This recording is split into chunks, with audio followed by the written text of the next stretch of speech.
Welcome to the Lancashire Lad podcast and my football show, Balls to It. Every week we discuss a new topic regarding the football world and you are entitled to your opinion as well. If you think we are talking bollocks, you are more than happy to tell us. Leave your comments below, keep them nice though, and of course interact with the team. We want to hear your opinion. Thank you very much for subscribing and we'll see you soon.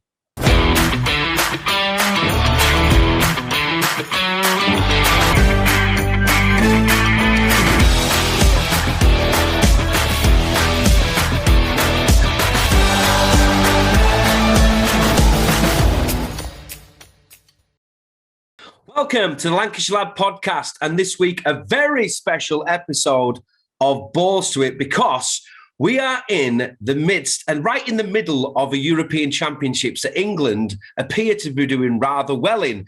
We are fresh from beating the Germans last night and we are into the quarterfinals. So I've gathered trusty troops tonight to debate and talk about England's progress. Are they going to go all the way? And of course, talk about last night's game. So as usual, I am joined by Tony Lewis and Craig Stanley. But a surprise appearance this week from Greg Lambert. So, chaps, how are we? Are you all okay? Did you enjoy last night's game? We'll start with Tony. Yeah, you know what? I was pretty confident about it throughout the day. I think that, we do kind of get ourselves worked up, don't we? But yeah, game on. Let's go for it. Craig? Yes, buzzing, obviously, the result. And yes, leading up to it, I wasn't too pleased about team formation, but I was behind the boys, and yeah, what a result in the end. So, but obviously, we'll talk about the other bits in a while. But yeah, what a result, and obviously the draw looks very kind for us now. Absolutely, and Greg, over to you. Yeah, delighted. I think like Tony, I was very, very confident. Unlike Craig, I was more confident when I saw the team formation. I was very happy with that. And I think that he had a game plan and they stuck to it and it went as I'd hoped. So, yeah, delighted.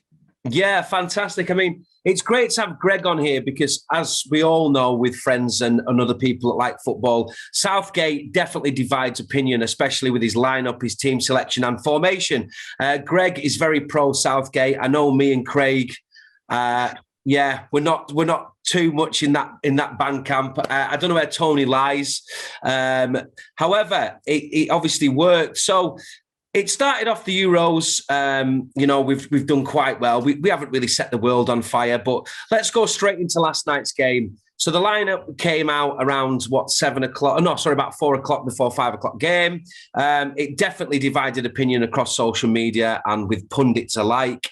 Greg, you said you were delighted with that starting lineup. What was it about it that you thought was the right thing to do? Well, I think I'd said to you the night before that I was hoping to see him go back to playing with wing backs and 5 across the back because Germany absolutely ripped Portugal apart down the flanks with their 2 wing backs. And I felt like we had to match up against them man for man and just close down the space and just, deny them any kind of supply line, really. And I've always been very much in favour of the 2 lads in midfield as well. I think that you just need to build a wall, particularly when you come into the business end of the tournament. You need to build that wall, be absolutely rock solid.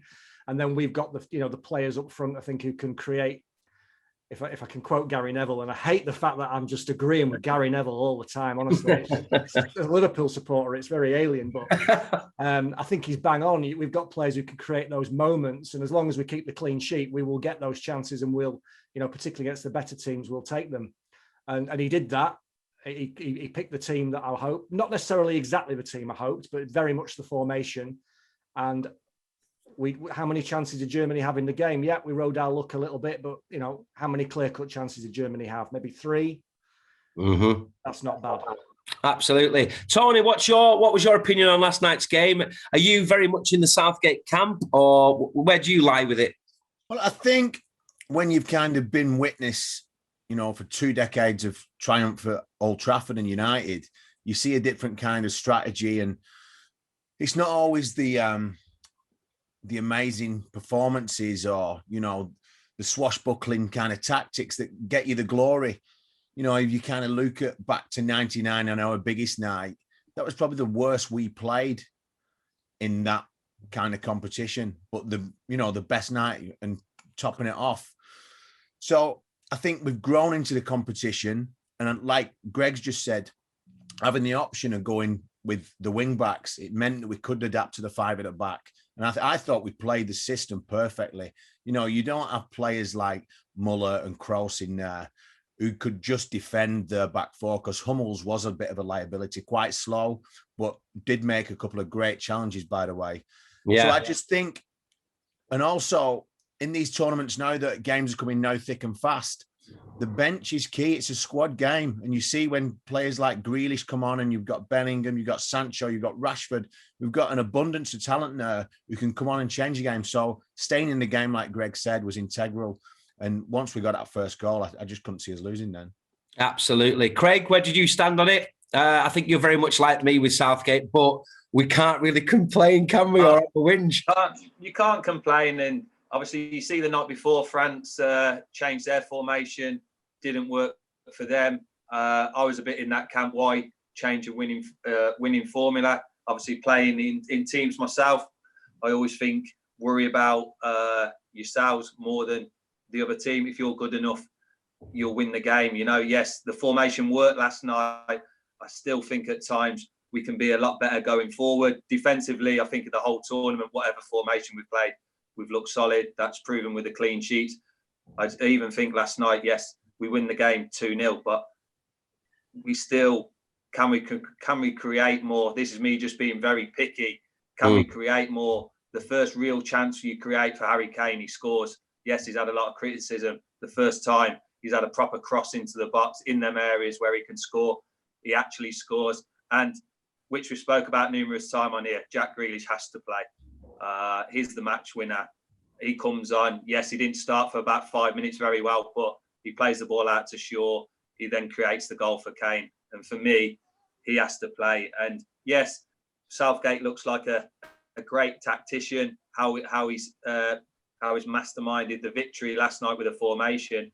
But I just think still we can play a lot better than what we are. But it's a sign of a good team not playing great and still winning. So, yes, I think for the next game, will we go 3-5-2? I don't think so.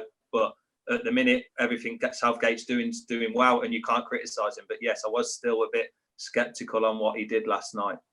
Yeah.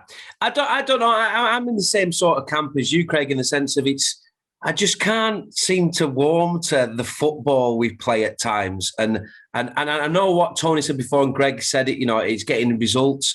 It's just hard to, when you see the amount of abundance of talent we've got going forward, and the players that we mentioned before, Grealish, Sancho, players of that calibre that are not even getting a look in, Rashford as well. It's kind of like you'd like to see them, what they'd be like if the reins were let off and was like, just go and do it. But at the same time, right now, you can't say a bad word about Southgate. And what Tony said as well before, when we scored last night, I was exactly the same. I was like, they ain't scoring. They were literally... Someone went one-on-one straight away. Yeah. But obviously, I tell you what was great about that, by the way, the camera on Sterling, when he gave the ball away and he put his hands in his head, and then he missed and he dropped to his knees, the desperation. But no, I couldn't see. It was probably the most bluntest German team I've ever seen last night. They didn't carry any threat whatsoever. So Kai Havertz was good though, mate. I thought Kai Havertz played well last night for them. And I think that has got to adhere. I know that we'll get a lot of kind of praise for the performance and the tactics, but a game-changing moment was that save by Pickford from him, because that was an absolute world-class save. And I think it really kind of gives us a bit of inspiration and gives us a bit of belief. And we've all knocked Pickford before on this and that defensive triangle, but last night they were monumental. Yeah, absolutely. Pickford reminds me a little bit of, I know it sounds weird, but Ian Poulter in golf. Never really does anything as an individual, but when he plays in the Ryder Cup, he's absolutely immense. And I think Pickford's a lot like that. When he puts an England top on, all them blunders and, well, touch wood, all them blunders and things like that seem to go away. And absolutely. Anyone want to add anything before we move on? I think just a thing to say about, whether that was a blunt Germany team. I think a lot of people were saying, that wasn't a very good Croatia team that England beat. That wasn't a very good Czech Republic team that England beat. But, Croatia got through and you know, had that incredible performance against Spain. They didn't look blunt in that game. They only scored twice in the last 10 minutes. Czech Republic knocked Holland out. And I just think we made Germany look bad. I think Germany started really well. I think we struggled first 10 minutes. Yeah. Germany still created. They still look dangerous at times, but I just think we shut them down. And I think we should give ourselves more credit for that. Yeah, no, that's a fair point, Greg, to be fair point.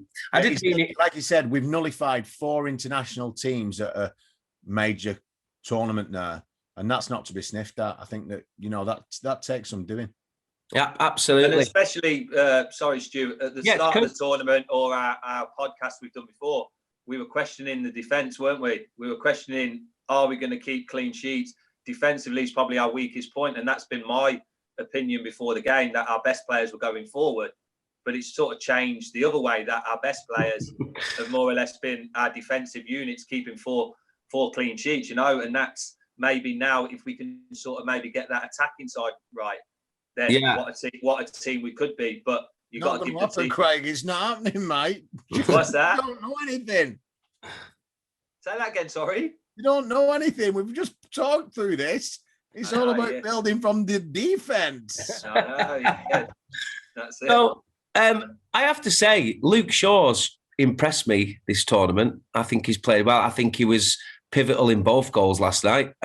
You know, breaking it up. And we talked before the tournament about Luke Shaw having to start. And, you know, I think he's been... Anyone else stood out for you? I think Luke Shaw and obviously Sterling looked, you know, really good last night. Anyone that you'd like to mention yourselves? Yeah, that was Raheem Sterling's best game for England. Yeah, last night. And I think the two lads in midfield, I think Declan Rice and Calvin Phillips, and Calvin Phillips in particular, a lot of, you know, casual football fans may not have heard of before the tournament. And I think he's been outstanding. I think if we're going to change anything against Ukraine, you know, those two lads are on yellow cards. You might see Jordan Henderson come in, I think, for one of those two. I think Craig's right. I don't think they'll play the same system. I think they'll go back to the system they've played. I think you might see a very similar team to the one that played against Czech Republic. I think he might start with Saka and Grealish against Ukraine. But you can't, there's no one really. Pickford, like you say, has been brilliant. Maguire and Stones, just rock solid. Maguire was outstanding last night, I thought. When we did have that opening 10 minutes and we looked a bit shaky, I think it was Maguire who kind of just pulled them together a little bit. You know, and them little passages of play, Craig, you'll know from playing when you've not got the ball and you're chasing, especially on that Wembley pitch that can be an absolute zapper. It was key that we started to get the ball and just have some triangles for small passages of play. And I think that from that 10 minutes, that first 10 minutes, when we just invited on a little bit, we just started playing then, just settled it down. I thought Maguire was kind of key to that. And he won everything. And also he was in the ref's ear a little bit, you know, the little niggly fouls and stuff like that. Start totting up, and then one of them got booked, didn't they? And like we just spoke about Rice in the middle there and Phillips last night, they both got a booking. Rice very early on, and I thought that the discipline after that was top notch. Yeah, it's looking like the more they play together, the more it's starting to look like it fits. That's my take on it. Craig, any opinions on players that have impressed you so far for England? I think especially second half, no, like you said, Shaw, very impressive. I thought first half, especially the wing backs, were probably a bit too defensive, maybe because our wide players, Saka and Sterling, were playing quite wide. They didn't really have the space to go into. I think in the second half, especially when Grealish come on, obviously he comes inside quite a lot. Shaw then can go down the outside and be more attack-minded, and that's where the two goals come from, you know. Grealish is inside. I think in the first half, yes, you are going to be quite defensive minded, but I just think at times our wing backs were playing like fullbacks, you know, and we didn't really have that fluid attacking play. But like you said, I think when you look at Sterling's been our best player. Before the tournament, we were questioning him, should he play, should he not play, but his first name on the team sheet now. I think Saka's been very impressive. Even last night, I was umming and ahhing whether he should be playing and why did he bring him off at the time when you needed a goal. But another great tactical substitution by Southgate, you know. Yeah. And also being a midfielder, sometimes the two midfielders don't get the praise you deserve. But I think them two, especially last night, you see Rice cramping up. You see Phillips just keeps like a Duracell battery. And the defenders, you can't question the 4 clean sheets. You can't say much more. But I think Sterling's been the main one, the match winner for me. That at the start of the tournament, I'll be honest, I was sort of questioning his 4. And I don't mind eating humble pie, as they say, Stu. And for me, he'll be first name on the team sheet. Yeah, absolutely. Well, I think we're looking like we're both going to be eating humble pie over Southgate as well. But I'm happy to have that pie rammed in my face, by the way. Right, guys, moving on to Saturday night, one night in Rome. We will be playing on Saturday night against the Ukraine. I mean, it looks pretty straightforward, doesn't it? I mean, what is there? Don't say that. Don't say that. But what am I supposed to say? I can't really dress up Ukraine to be anything that they're not. You know, we've got this absolute dream quarter-final tie, which, let's be honest, is followed by another dream semi-final if it gets to that. But let's just talk about Saturday first. I take it we're all massively confident that we're going to, you know, get through to the semi-finals. Tony? Yeah, I'm confident. It would just be, I mean, it'd be so 2020 and so 21, wouldn't it? We just went out to Ukraine. You know, I mean, the thing is now within international football is because of there's such an abundance of talent playing within the Premier League and playing with Serie A, you know, and La Liga. But internationally, then a lot of nations have caught up on the sports science and the tactics. You know, you see Switzerland the other night, they really took it to the French and knocked them out. You know, I mean, what a game, by the way. Yeah. But I think you can't underestimate any single team, especially in the last 8 of a major tournament. But I think we're going there. There seems to be a really strong mentality. Just that, even that last couple of minutes, you know, the added time last night, the injury time, we seemed so resolute and so kind of robust at the back. And I think you see the support on the sideline when Henderson, I don't know if you've seen the memes today of him, he's ready to come on, isn't he, when Kane scores the second. You know, it just kind of, we've got that. I think he'll bring in Henderson for maybe Rice or Phillips, maybe Rice, to be fair. And I think he'll start with Rashford as well, Saturday. I think he'll let Rashford have a bit of a run, you know, which is not a bad kind of selection. Maybe even kind of Chilwell instead of Shaw and just freshen it up a little bit. But maybe he just kind of goes with consistency and thinks, you know, let's just stick with the boys who've kind of got us this far. Yeah. Greg, what's your opinion? Well, yeah, on paper, we're just beaten Germany. Ukraine lost 2 games in the first round, which I think I have a real bee in my bonnet about the structure of the tournament. I think when you can they came third, didn't they? Yeah. And don't get me wrong, I'm delighted for Denmark after what happened to them. But I think when you have a situation where there's 2 teams in the quarterfinals who lost 2 of their first round matches, there's something wrong with the structure of the tournament there. And I think that as a result of that, you know, it is England's duty to beat Ukraine and knock them out of the tournament. And I think it would be such a shame, you know, after all the hard work they've put in, if that was to happen. I don't see it happening. I don't necessarily think it will be straightforward because it never is. But I think we've got way too much in reserve, and I'm very confident we'll make it through. Would there be any changes in your opinion? Just ask you a question, mate, because you probably know more about this than I do. I thought that if we got to the quarterfinals, we played in Baku. Has it changed from Baku to Rome? Yeah, I don't know whether it's changed, but we're definitely playing in Rome. I know that we are playing in Rome, but originally I thought we were going to Baku. I think that Rome's kind of suits us better. The only thing that surprised me today is that they're going to do a session Friday morning, fly out Friday night, and I thought that was quite close to the game. You know, personally, from traveling, I always think that the travel day is a bit of a killer, especially when you've not flown for so long. I just thought they would have flown out there earlier and just had a couple of days. Yeah, like gone today or something, and then settled in over the net, climatised, if you will. We had a few beers tonight, you know.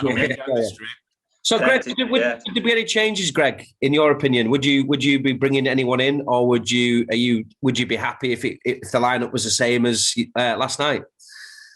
I think that they will change it, and I think that there's definitely an argument for the fact that they should, because I don't think Ukraine will line up the same way that Germany did.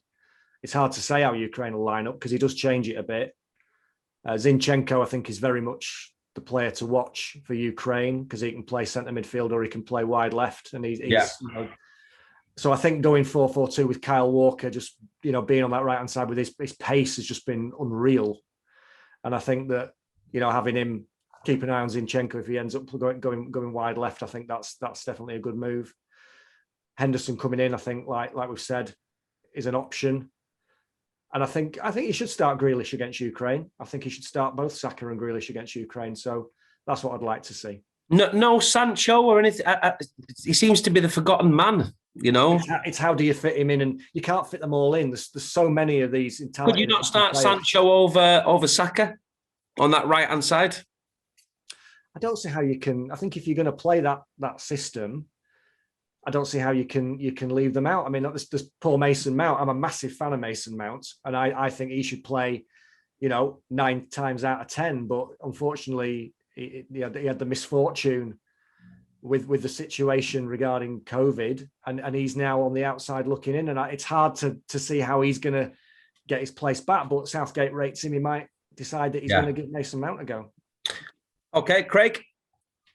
Yeah, I think this is a game we're going to have to be more attack-minded. I think Ukraine ain't going to possess the same threat as Germany would. So I'd go back to a back four.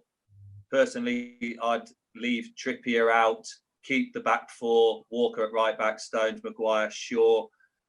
I'd probably leave Rice out. Then I'd put Mount and Grealish in the middle of the pitch, because I think we need to try and unlock the Ukraine defence, getting in them pockets. And then I'd leave the top three the same. Saka doesn't deserve to be left out of the team.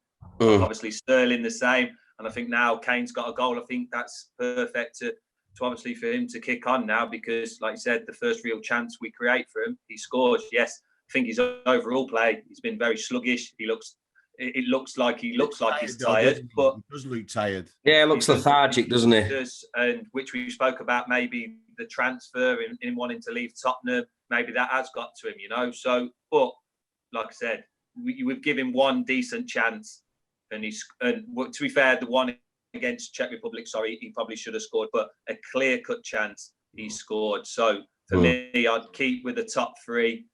Why change a winning team? Really, yeah. But I think formation-wise, Ukraine are going to set up a lot different to Germany, and I just think bring Grealish in, bring Mount in for his legs, because he'll have a lot more training behind him, because obviously the COVID situation, and I just think you need to open Ukraine up, and they're the players who can. Yeah, I mean the only player I'd like to see start, because I think he needs a good run out, is Jordan Henderson. Everyone's really played. Most of that midfield have played so far this tournament. Henderson's coming back from injury. He's come on as a sub. I think it'd be a good idea to maybe start him in midfield, probably maybe over Mason Mount. Bring Steven Gerrard in as well, Stu. No, let's not be silly. Although it'd be lovely. But no, I would probably give Jordan Henderson a start on Saturday. But that's just my opinion on that. As far as the likes of Rashford go, or potentially Sancho, I don't think it'd be much of a worry if either of them started. And once again, you're getting minutes into them and giving them an experience that they might come, more involved as the tournament goes on. You don't know. As far as Harry Kane goes, was there a tournament Gary Lineker played in where he didn't score until after the group stages, and then went on to be top goal scorer, or was it another England striker? I can't really remember, but I thought it was brilliant that Harry Kane got on the goal scoring sheet last night, because sometimes in tournaments you only need that goal to get going, and hopefully that'll be the start of a few for Harry Kane in this tournament. Moving on to obviously the semi-finals, if we are lucky enough to get there. Now, I'll just give my brief opinion on the semi-finals, and I'll hand it over to you guys. There's one worry for me in that semi-final, and that's Denmark. And the reason why is what happened to Christian Eriksen seems to have fired up this massive team spirit in that team, where I thought they were really impressive in that last game. I think that's the only team we have to realistically worry about that could potentially stop us getting to the final. They have a little smell for me of Greece back in 2004 as well, when everything just seemed to come together for them. What's your opinions? We'll start with Greg. Any worries about the semi-finals if we got there? Are you in agreement that Denmark's the danger, or how do you feel? Well, I feel one game at a time. First of all, just to make that point, let's not look past Ukraine. Absolutely, that's the game on Saturday, and it's like Tyson Fury looking past Deontay Wilder ahead of Anthony Joshua. He would not do that, and I'm not saying we should look past Ukraine. So, but just saying we did. Denmark. That's the question you asked me, so I'm going to need to answer it. You can tell you're a journalist. Denmark are everybody's, sentimental favourites. Denmark have improved massively as the tournament has gone on, but the tournament has also shown that you can never write off anybody. So the Czech Republic is a very difficult game for Denmark. Denmark don't have, although they didn't against Wales, to be fair, but they don't have the Copenhagen crowd behind them. And whoever gets to the semi-final, if England are there, they're going to have to play them at Wembley. So, that gives England a major advantage as well. So not looking past Saturday, but I just think if England were to get to the semi-final, I think whoever they would play, they would be favourites. And I do fancy England now very strongly to make the final. Brilliant. Craig? Yeah, the same really. Obviously, we proved we can beat Czech Republic. Even we didn't play our best, and we proved we can beat them. So that's not a problem for me. Like you said, the Denmark, obviously the momentum they'll get if they get a good result against Czech Republic gives them more confidence. But coming to Wembley, if obviously, hopefully that England obviously do get through, coming to Wembley, big crowd, I fancy ourselves against anyone. But yeah, out of the two, I think Denmark getting more momentum, more fans, more people behind them has given them a massive boost, especially with the Eriksen thing and this, that, and the other. But yeah, they look a good team, Denmark. To be fair, I think I've watched them quite a few times. They look attacking. They've got bundles of energy. Yes, have they played anyone like England yet? No. But if they did get to the semi-final, yes, Denmark wouldn't be the team I'd like to play. But I'm confident now, and I was confident even before the tournament. If we're playing teams like Denmark, Ukraine, Czech Republic, I'm confident we'll beat them. And at the minute, that, in my opinion, ain't going to change with that, definitely. Brilliant. Tony, just with regards to Denmark, I don't know if you've watched many of their games, but they seem to me like one of the fittest teams in the tournament. Like their pressing and closing down looks really, really intense. What's your opinion on the semi-final if it happens? And do you agree with what I just said? Yeah, I mean, listen, the Danes, I've got quite a lot of Danish friends who are kind of in contact with me. And, when that tragedy happened with Christian Eriksen, I was in cahoots with them and, how we kind of adhere to that momentum. I also think that might just catch up with them a little bit. What goes up must come down. And I think that on something like that, when you're running off emotion and like impulse and, you've kind of got all this kind of vigor there, I think that might just kind of tire them out a little bit eventually, especially in a tournament like this that's coming like every 4 days now. I hope that we play them in the semis. I hope that they beat the Czechs because, I do have a lot of Danish friends and I might get a few gigs out of it. But, fair play. Yeah, I do agree with everything that everybody else has said. They are a very fit side, but they're a very fit nation as well. They kind of look after themselves a lot better than us Brits do, myself included. So I think we don't need to fear anybody. I think that we've got to mention there was some people within the media circus kind of saying, well, if we finish second, that'll suit better. I think it's been proven you've got to go out to win every single game because you never know what's going to happen in the draw. Obviously, we know what's going to happen in the draw now, but you never know what's going to happen in the games. All it takes is a sending off, an injury. That's what football does. It makes us look like mugs. So, what I mean? Let's just kind of persevere and plod on. Whoever we play, I'm confident that we'll win. But then, the final's a different story. Absolutely. Right, we're going to just touch on the final very quickly because the reason I'm doing these is in case we don't get a chance to do this again due to, as Tony said, the games come every 4 games. So sitting down, everyone being accessible to talk to, and of course, the producer of this show being able to put it all together is another story. So I looked at the other side of the table before, not the table, the other side of the, yes. Draw. That's it, yeah, draw. And there was two big teams there that I could just see them against England in the final if we got there, which obviously is Italy or Belgium. Now, Greg, before the tournament, you tipped Belgium to win it. Me and Tony, I think, tipped Portugal. We're out of there. Craig, who did you tip? I did. I put my money on Belgium, actually. I said Craig, France. I think I said France. Yeah, you did. Yeah. So just a t-shirt tonight. Just very quickly, guys. Who can you see England playing in the final if we got there? So, Greg, you don't have to worry about explaining, not seeing me on the next game. I'll do all that for you. If we got to the final, Greg, who can you see against us playing against in the final? I'll stick in with my prediction. I think Belgium will win it. I think Belgium will be in the final. And I've not seen anything in the tournament to make me change my mind. I think that the only slight thing that they would have to worry about is the fitness of De Bruyne. But I think even without him, I think they've got more than enough. And I think it's their time now. They've come close over the last three major tournaments, in fact, and never quite achieved what they should have done for the collective talent they've got. But I just feel like, they didn't play well against Portugal at all. But like Craig said earlier, they found a way to win without playing well. And they've got those players who can do that. Italy will be a tough test, but Italy didn't look great against Austria. I don't think Italy are the same proposition when they're not in Rome. Yeah, that's a good shout. And now France are out. So, if Belgium were to beat Italy, I'd fancy them very strongly against either Spain or Switzerland.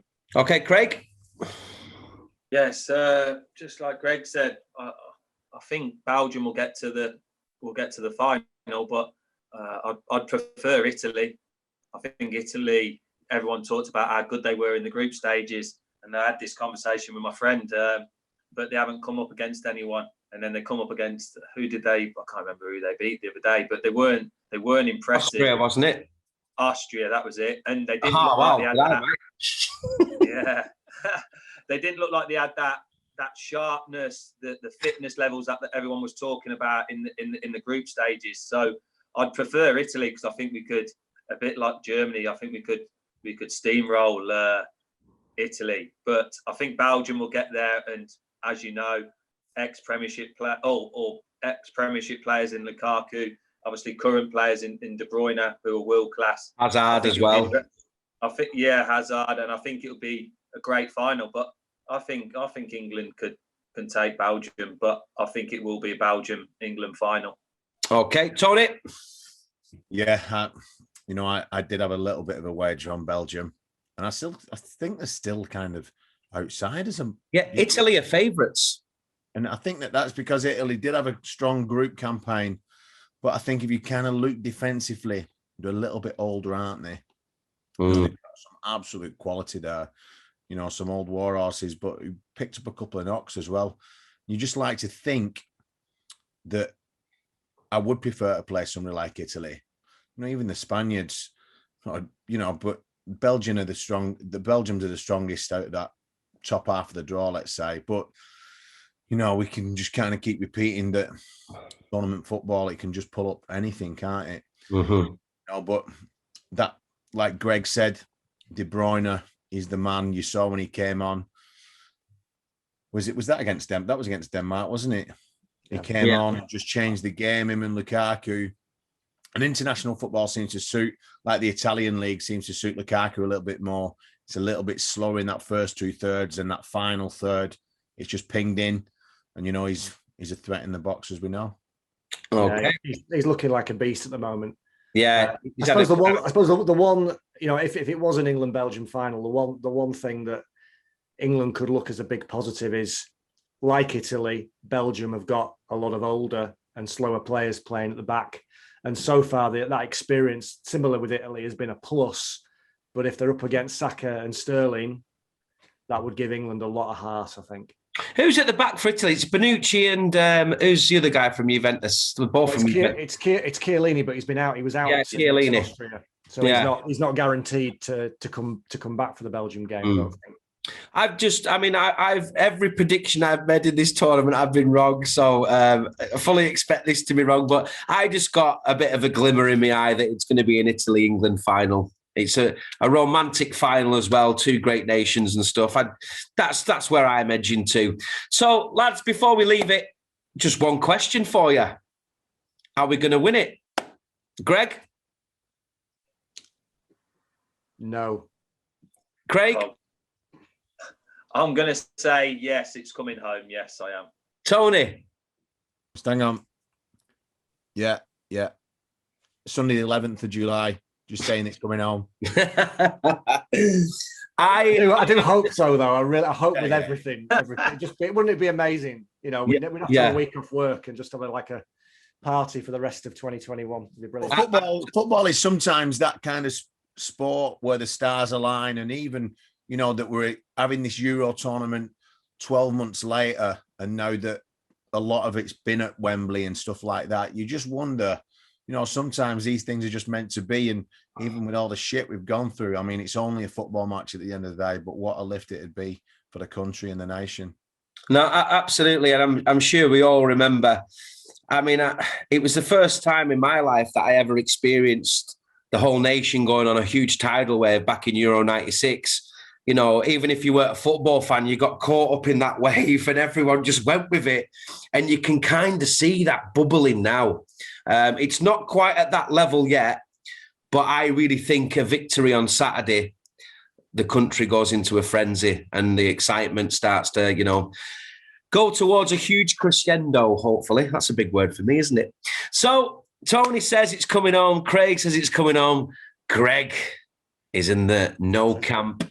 I don't know where I'm at. Common sense says we don't win it. My heart says, after all the shenanigans that I've said, that we do win it, but who knows? Listen, guys, thank you very much for joining me. Hopefully we'll get this episode out for the weekend. People can watch it before Saturday's game. Just in case you don't know, England plays Saturday night, 8 p.m.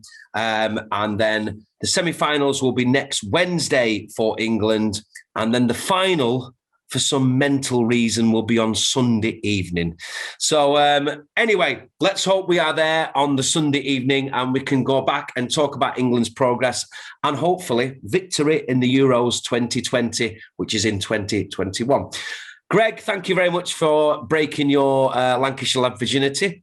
Just check on that dog in the corner, Greg. It's not moved all this Zoom session.